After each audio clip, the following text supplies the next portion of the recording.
How's it going? Hello, everybody.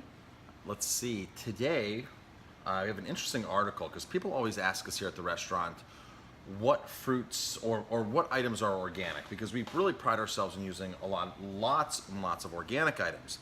However, we never want to misrepresent and say that everything's 100% organic, because it's not. Is it 50% organic? Is it 60% organic? Is it 70? Is it 30? It varies from time to time based upon the year, based upon the season. But we do have a general rule of things that we 100% always buy that are organic 100% of the time. And there's certain things that may be organic here and there. So we're just going to go over that. We found a great article. I found a great article on popsugar.com. It's a website that I like to reference here and there.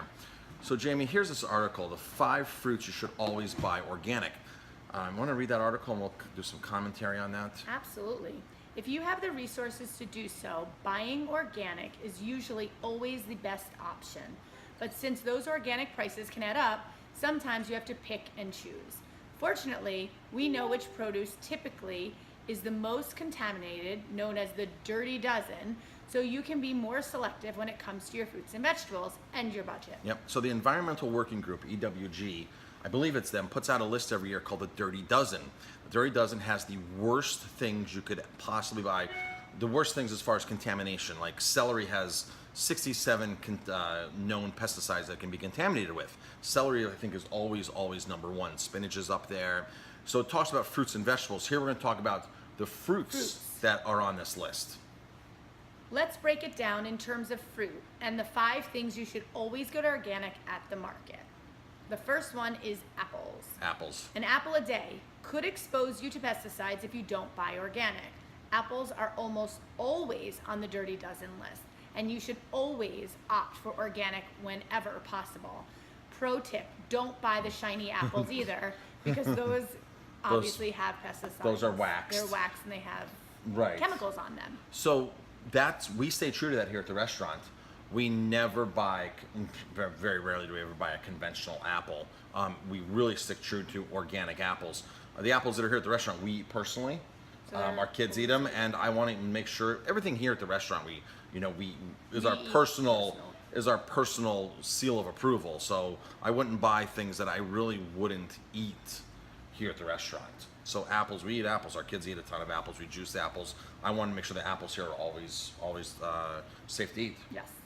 The second one is stone fruit. We love stone fruit season, but did you know that stone fruits make up a large chunk of the dirty dozen? Peaches, nectarines, cherries are among the most contaminated. So it's definitely worth it to shell out some extra change for a healthier product. That's a tough one, because organic, a lot of people are very price conscious. And when you look at an organic peach versus a conventional peach, I mean, we were looking at cases, I was just looking at a case of peaches 2-3 weeks ago, $90 compared to $29.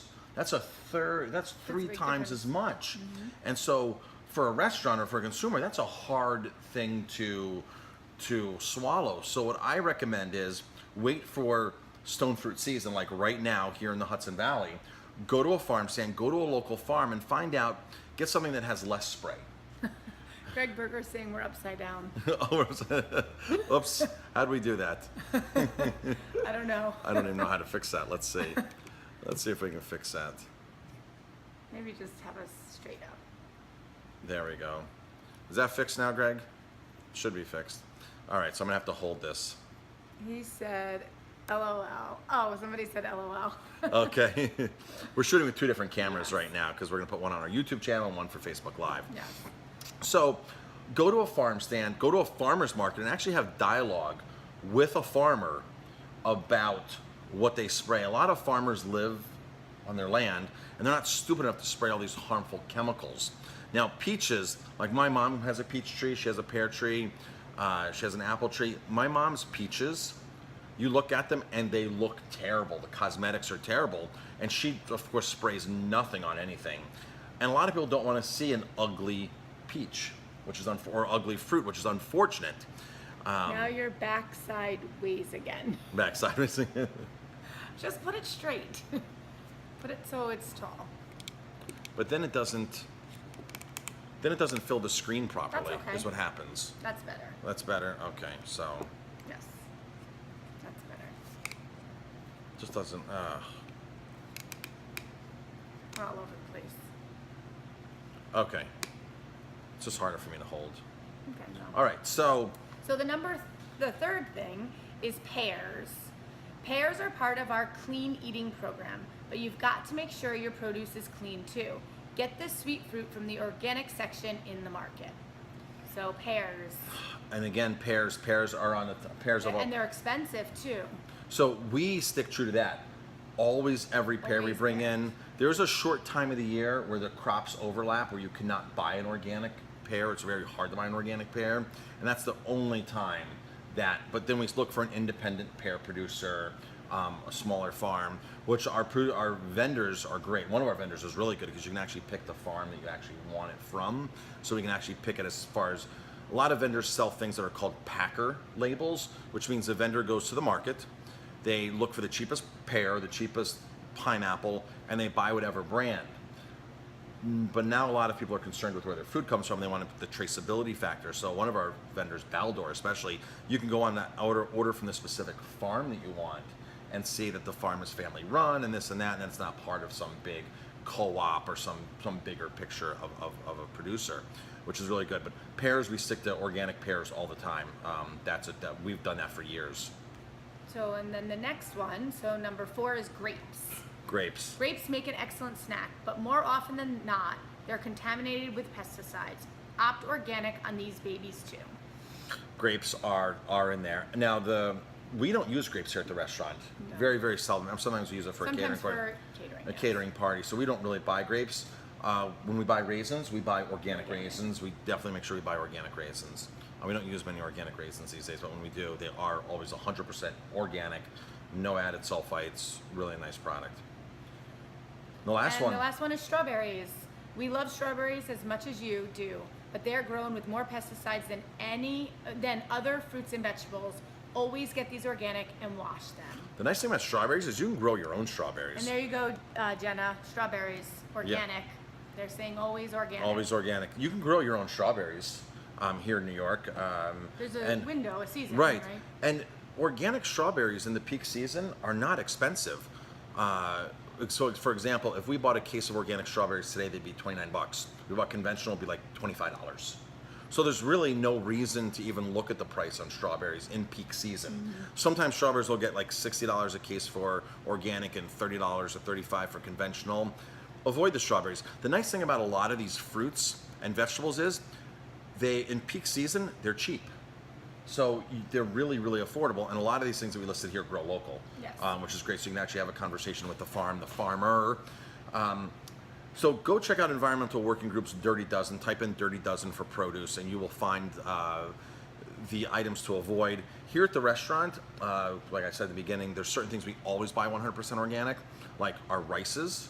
Our rices are always 100%. Our grains, our seeds, a lot of our nuts, all of our beans are always 100% organic. Our coconut milk is always organic. Our milk products like like milk, half and half, cream, all that. Our sugar is always 100% organic. Our flours, whether it's buckwheat flour, spelt flour, always 100% organic. The part where we sort of waver is when we look at the price of things. If we're looking at broccoli and it's $50 for organic and $20 for conventional, it's kind of really hard to bite that extra cost a lot of times. The great news is broccoli grows local, and we have a great source for local broccoli. We even get local Maine broccoli. One of our distributors has a great line of Maine broccoli, which is really, really cool. So it's semi-local. We don't have to ship it from California for a good portion of the summer. We can get something that is more sustainably grown on a local level. Tomatoes, we always like to buy, tomatoes, we don't really buy per se organic tomato, but we always buy a soil grown tomato, a non-pesticided tomato. And a lot of tomatoes, like in the wintertime, they come from anywhere. Of course, they go back to that packer label. The vendors use whatever they can buy, whether it's from Mexico, whether it's from some Caribbean country, and they just throw it in a box and gas them and pack them and ship them. We use a company in the wintertime, or farm in the wintertime, called Lucky, and Lucky Tomatoes Florida, right? out of Florida. So they're all soil grown 100% of the year. they're all from her own farm. Her brother runs a farm, she works in New York, and she sells the tomatoes. 100% always their own tomato. They don't source tomatoes from anybody. You see all those big other tomato labels in the store. They're not, those aren't farms people, those are cooperatives where they'll buy and source from 100, 200, 300, 400, 500 different farms sometimes, and then take them to their main facility in Florida, sort through them, and then put their own label like it's their own farm or it's their own product on there when they're really just outsourcing from wherever they can get a tomato that time of the year. So the dirty five, what are the dirty five again, Jamie, So for we fruits and for fruits? Apples, stone fruit like peaches, nectarines, and cherries, pears, grapes, and strawberries. And strawberries. Of course, it's important to buy organic all the time.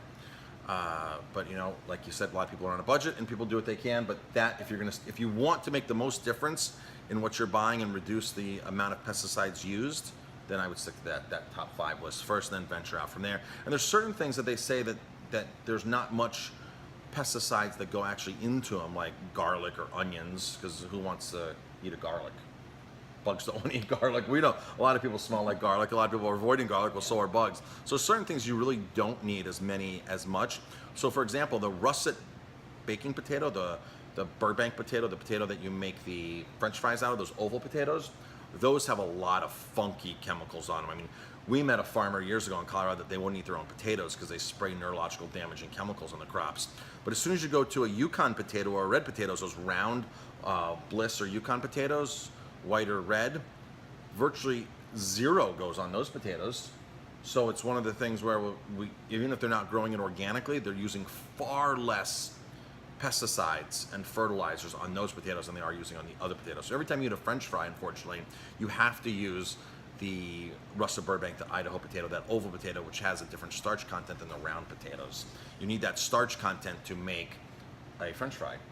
You really can't make a French fry out of a Yukon potato, and that's why sweet potato fries are soggy sometimes, because there's just different starch content. They try to do them, but they just absorb so much oil that it's actually a fattier product. So that's it. Hello to some of our staff members who have joined, Alexa, and ex-staff members, Aaron, and I think Courtney was on here. Hi, Courtney, from Tennessee.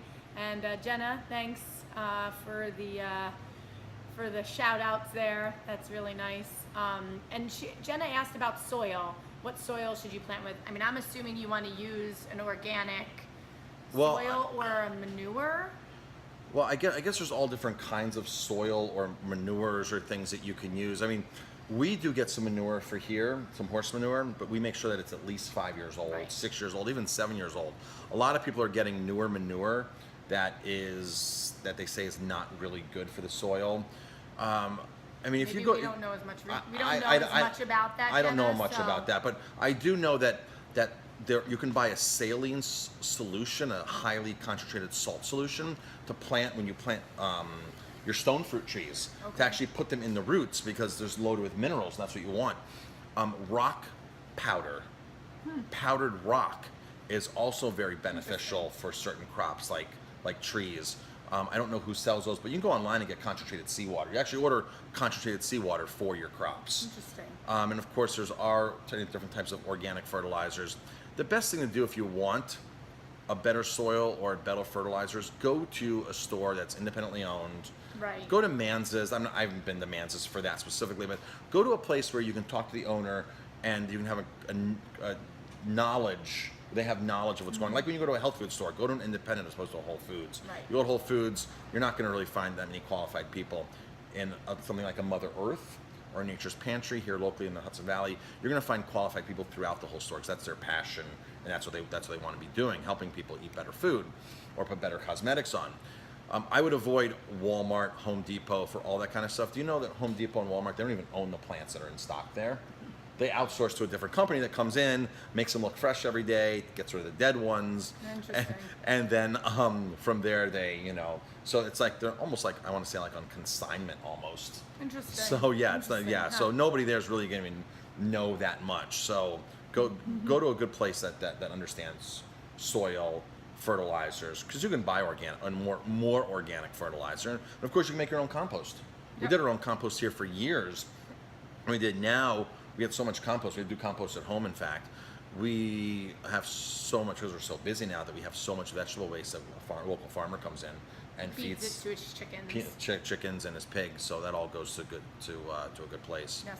So thank you everybody for logging on. Hope to see you soon, and eat organic whenever you can. Now we're off for a, where are we going? We're going on a bike ride? Bike ride. Bike ride, 40 miles? No. No, not 40 miles.